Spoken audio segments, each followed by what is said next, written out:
오늘은 사탄의 도구가 된 헤롯이라는 제목으로 말씀을 나눕니다. 이 보르네오라고 하는 그 섬나라가 있는데 그 나라에 세스라고 하는 특별한 꽃나무가 있습니다. 그런데 이 꽃이 아주 예쁠 뿐만 아니라 또 향기도 기가 막히다 그래요. 그런데 또 이 꽃의 특징은 뿌리로는 물을 빨아당기고 영양분은 꽃에서 영양분을 섭취한다 그래요. 어떻게 하느냐? 이 꽃이 이렇게 활짝 피고 예쁘면서도 향기가 좋으니까 곤충들이 달라들어서 뭐 꿀이 있는가 싶어서 이렇게 빨아먹으려고 달라들면 한순간에 미끄러져 가지고 이 꽃 속으로 빠져버리는 거예요. 그러면 소와 액을 품어가지고 그 곤충들을 다 녹여서 영양분으로 흡수하는 이런 특수한 꽃나무예요. 우리 고양시 꽃 박람회 때도 그런 종류가 몇 종류 있었는데 우리는 그냥 언뜻 지나가면서 그냥 보고 참 희한하다 하는 생각을 했지만 사실 가만히 생각하면 생각할수록 참 정말 특별한 꽃이 아닐 수가 없어요. 어떻게 식물이 그렇게 동물을 잡아먹고 산다는 게 이 보통 문제가 아니잖아요. 그래서 이 꽃나무는 독초로 이렇게 분류가 되어 있다고 그래요. 위험한 꽃나무라는 거죠.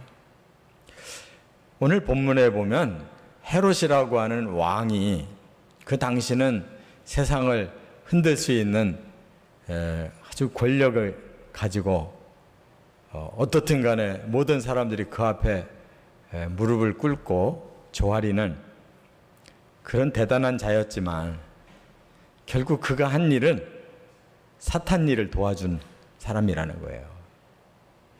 그래서 겉으로는 한 나라의 왕이고 또 앞에 대자가 붙어서 여러 왕 중에서도 최고의 왕이라고 일컬었지만은 결국 하나님의 그 선악의 판단으로 볼 때는 그는 악한 자예요.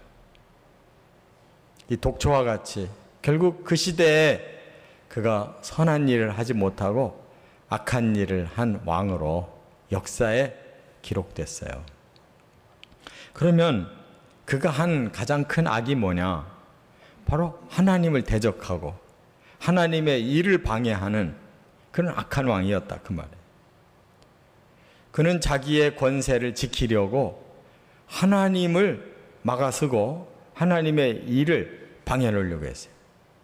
그게 바로 하나님이 인류를 구원할 메시아를 보내는데 그 메시아를 죽여버리려고 하는, 그래서 하나님의 구원 계획을 막아버리려고 인류를 다 망하게 하려고 하는, 이게 사탄의 원하는 일인데 그 시대의 그 왕이 바로 사탄의 편에 서서 독초처럼 무섭게 예수님을 색출해서 죽이려고 했다는 거예요.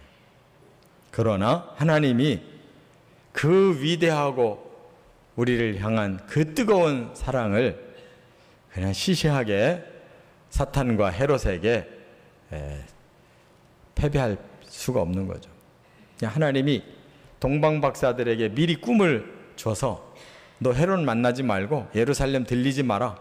그냥 가버려라. 그리고 또 요셉과 마리아에게는 너 아기를 데리고 애굽으로 내려가라. 이렇게 미리 꿈속에서 지시를 해서 헤롯을 안 만났기에 그들이 살 수가 있었던 거죠.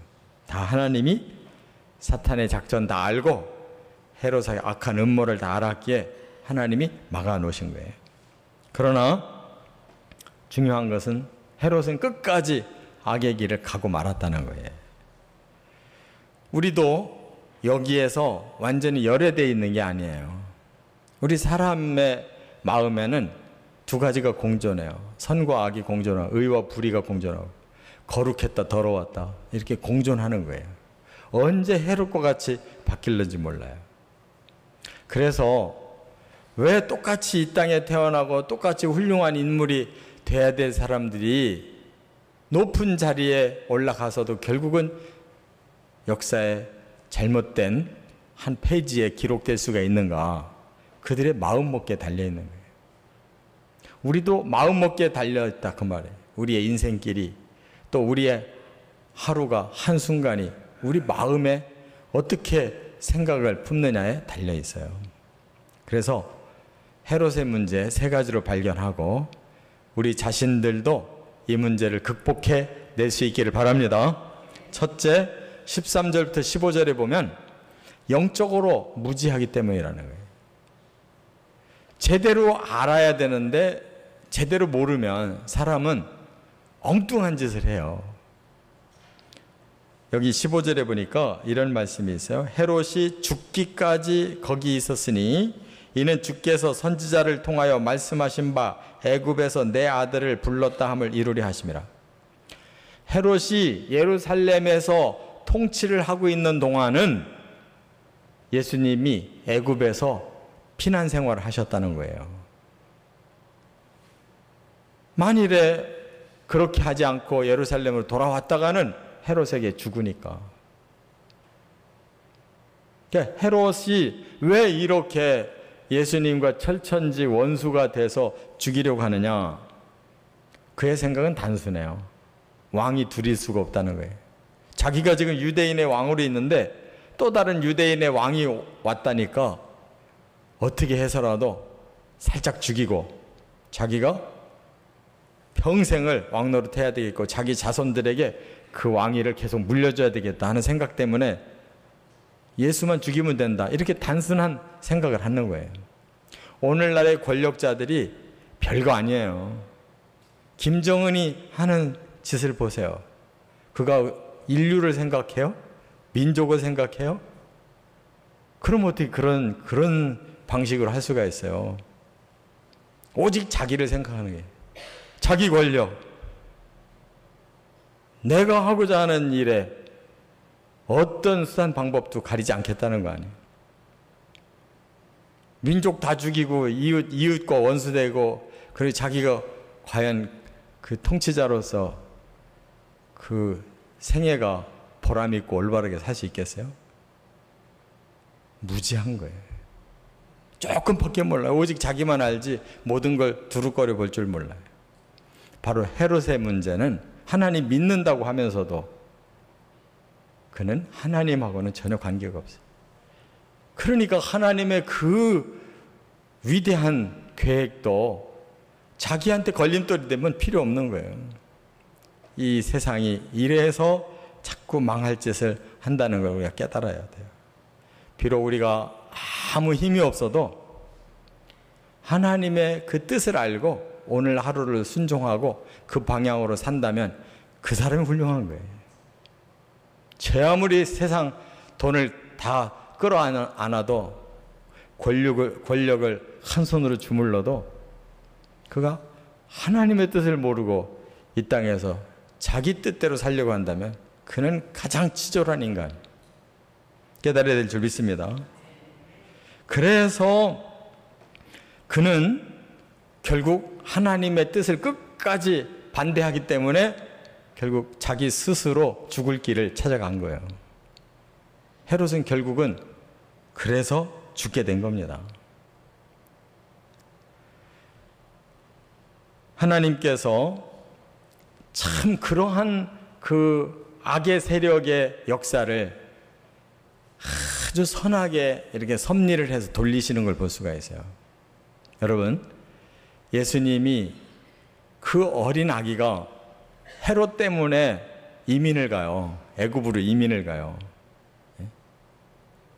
그런데 그것이 단순한 예수님의 목숨을 구하기 위한 것이 아니라는 거예요.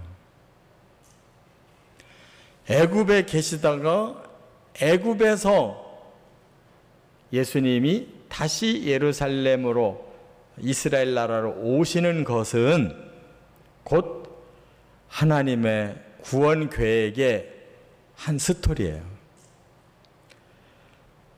호세아 11장 1절에 보면 메시아에 대한 예언이 이런 예언이 있어요. 애굽에서 내 아들을 불러냈다. 이런 예언이 있어요.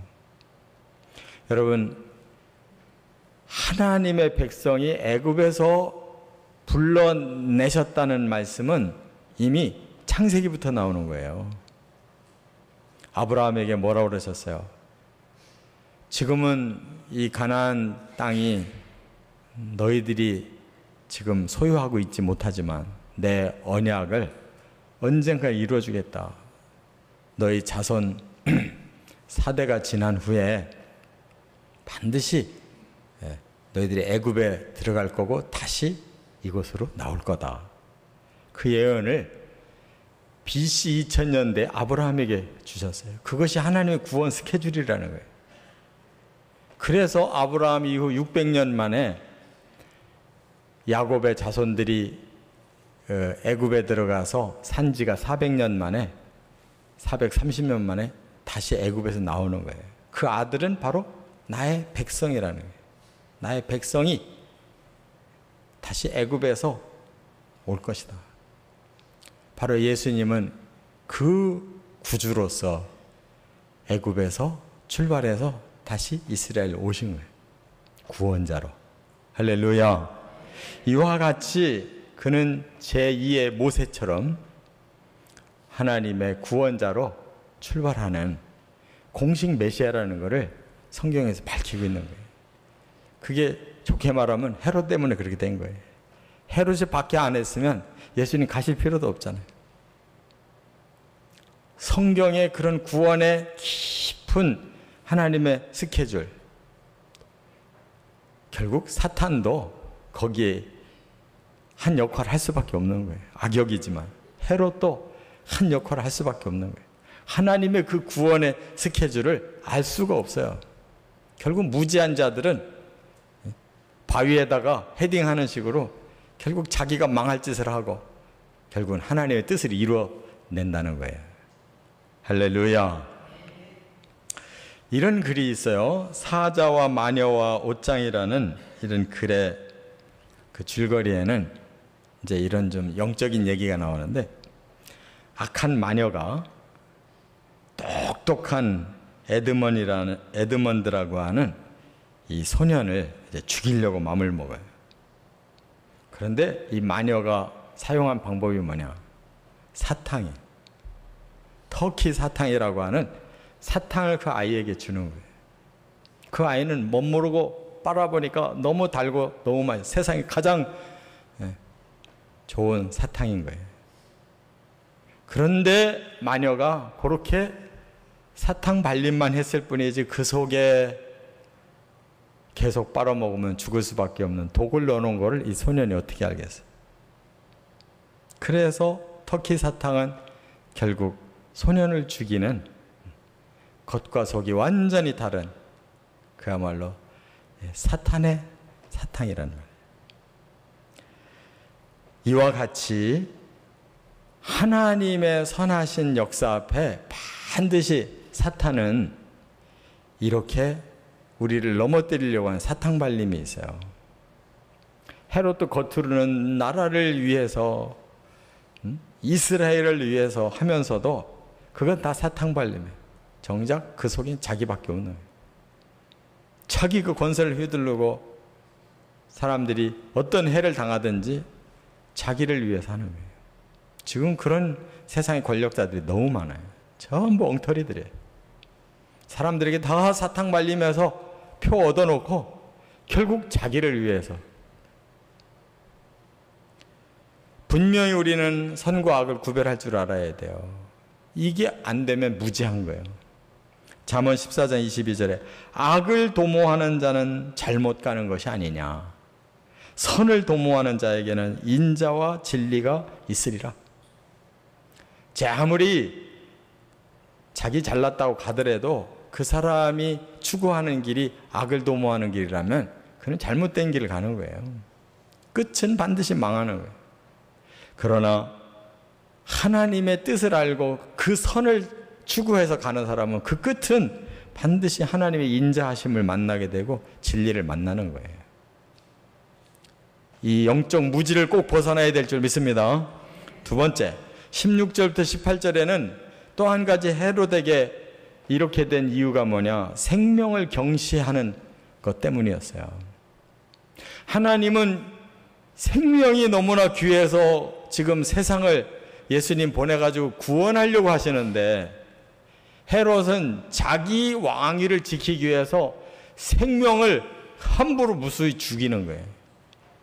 2세 이하의 어린이들, 누가 예수인 줄을 모르니까 베들레헴에 있는 2살 미만의 어린이를 그냥 다 죽여버려요. 그 중에 메시아가 있을 거라는 거죠. 그렇게 할 수 있는 사람은 어떤 사람이냐? 생명에 대해서 전혀 경외감이 없는 사람. 이것이 그가 악하게 되고 사탄의 일을 하게 된 경위예요. 그러니까 우리가 이 땅에 살면서 가장 귀하게 여겨야 될 것이 사람 생명이라는 거예요. 그래서 이웃 사랑하라는 거예요. 생명을 존중하라고. 그런데 보면 내가 돈이 필요하면 그 몇만 원 내가 얻기 위해서 그 사람 생명 죽이는, 이게 바로 세상이라는 게, 이게 바로 사탄의 작전인 거예요. 조금만 권력이 있으면 그 권력을 자기가 누리려고 남을 함부로 해치는, 이것이 이 세상의 악이에요.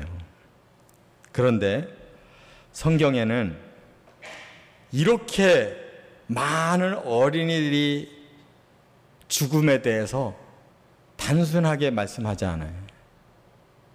이것이 바로 악의 세력들이 인류에게 끼치는 해악이라는 것을 선포하고 계셔요.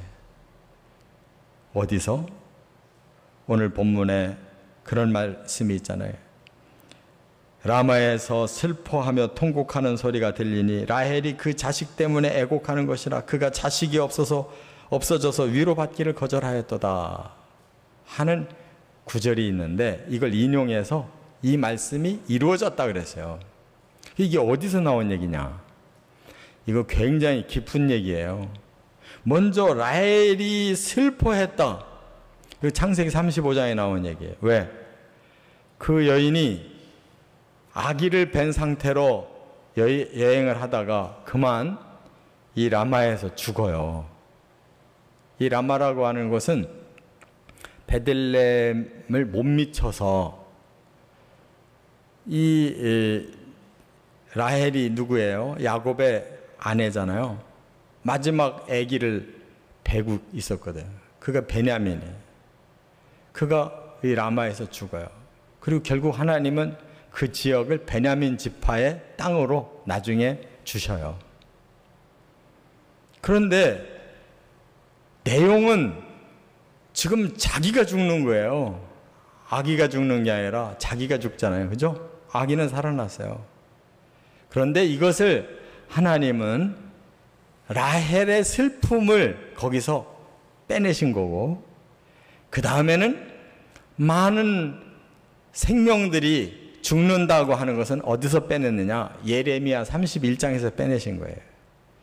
그 시대에 바로 이스라엘 백성들이 끝까지 악을 행하다가 하나님 말씀 안 듣다가 결국 바벨론에 의해서 멸망당해서 그들이 끌려가는 거예요. 많은 생명이 죽고 많은 생명이 끌려가요.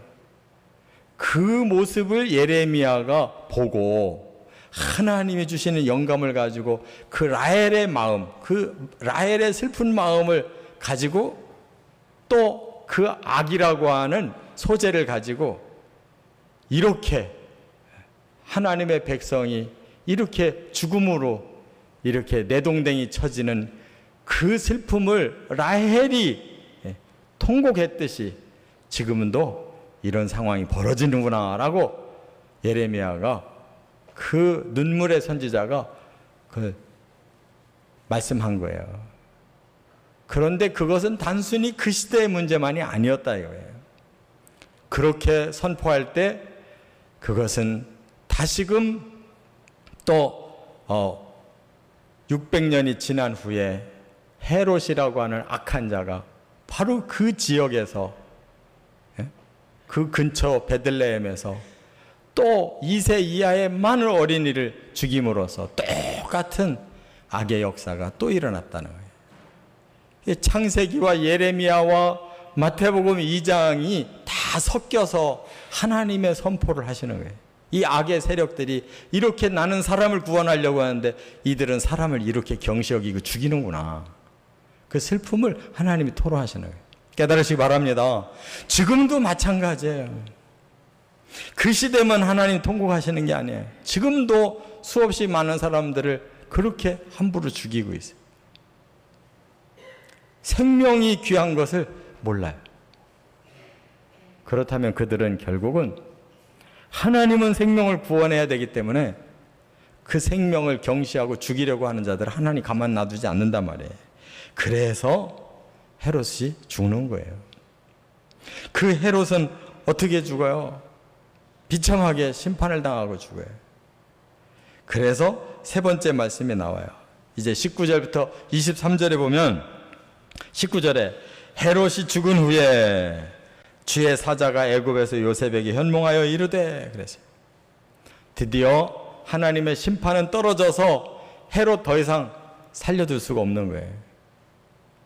헤롯은 예수님이 태어날 때 오히려 그는 죽음의 길로 가는 겁니다. 자기가 예수 죽이려다가 오히려 하나님의 자기가 죽어요. 근데 요세푸스라고 하는 역사학자가 있어요. 그가 헤롯 왕에 대한 내용을 기록한 것 중에 그의 죽음에 대한 내용을 기록했어요. 그는 굉장히 힘든 질병을 앓았대요. 그래서 말할 수 없이 고통을 받으면서 죽어갔다는 거예요. 그게 뭐겠어요? 심판을 말하는 거예요.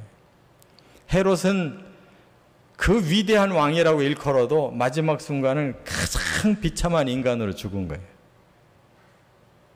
인류를 구원해야 될 그 하나님의 뜻을 저버리고 무수히 많은 어린이들을 죽여버려요.